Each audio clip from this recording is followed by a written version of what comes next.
জন্মদিন হোক বা অন্নপ্রাশন, পায়েস তো আমরা বাড়িতে সবাই বানাই। ছোট থেকে বড় সবার প্রিয় পায়েস।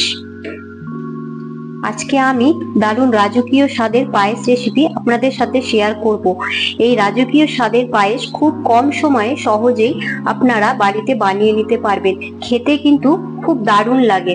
আসসালামু আলাইকুম বন্ধুরা, আপনারা সবাই কেমন আছেন? আশা করি খুব ভালো আছেন। সানিয়ার রান্নাঘরে আপনাদের সবাইকে স্বাগত জানিয়ে শুরু করছি এই রাজকীয় পায়েস রেসিপি। রেসিপিটি শুরু করার আগে ছোট্ট একটি অনুরোধ, যারা আমার চ্যানেলটিকে এখনো সাবস্ক্রাইব করেনি প্লিজ সাবস্ক্রাইব করে পাশে থাকা বেল আইকনটি ক্লিক করে রাখবেন, তাহলে আমার নিত্য নতুন রেসিপিগুলো আপনাদের মোবাইলে নোটিফিকেশন আকারে চলে যাবে। চলুন রেসিপিটি শুরু করা যাক। প্রথমে আমি একটা পাত্রে দুধ নিয়ে নিয়েছি, দুধটা জাল করে নেব। এখানে আমি প্যাকেটের দুধ ব্যবহার করেছি, আপনারা চাইলে গরুর দুধও ব্যবহার করতে পারেন। গরুর দুধে পায়েসটা খুব ভালো হয়। এখানে আমি 1/4 কাপ গোবিন্দভোগ চাল নিয়েছি। চালটা ভালো করে ধুয়ে 10 মিনিট মতো ভিজিয়ে রাখবো। এখানে চালটা আমি ভালো করে ধুয়ে ভিজিয়ে রেখেছি। দুধটা ফুটে গেছে, এখন আমি খুব ভালো করে দুধটা জাল করে নেব। দুধটা দেখুন অনেকটাই ঘন হয়ে গেছে। এখন আমি ভিজিয়ে রাখা চালটা দুধের মধ্যে দিয়ে দেব।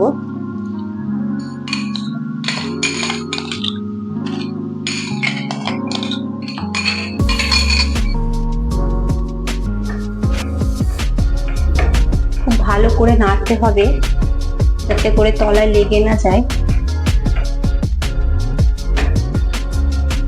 আমি দিয়ে দিচ্ছি একটু তেজপাতা, কিছু দারচিনি,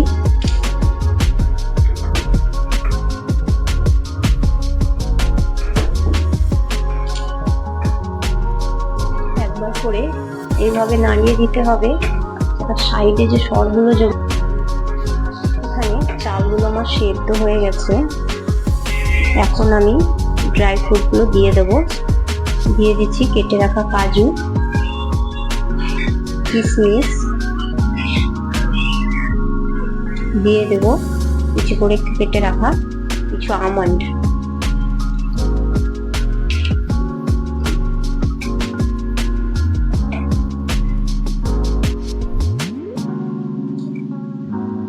পায়েস আমার প্রায় হয়ে এসেছে।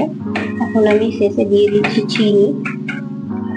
এখানে আমি ছোট বাটির 1 বাটি চিনি দিয়েছি। চিনিটা আপনারা আপনাদের টেস্ট অনুযায়ী দেবেন।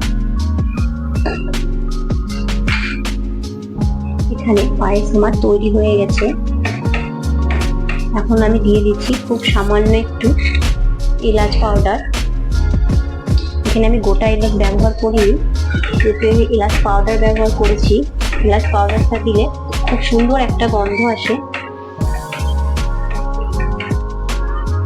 এখানে পায়েস আমার তৈরি হয়ে গেছে।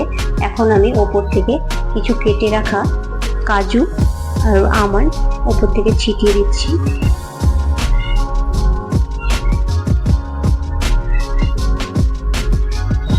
আমার এই রেসিপিটি যদি আপনাদের ভালো লেগে থাকে তাহলে অবশ্যই লাইক, কমেন্ট, শেয়ার করতে ভুলবেন না।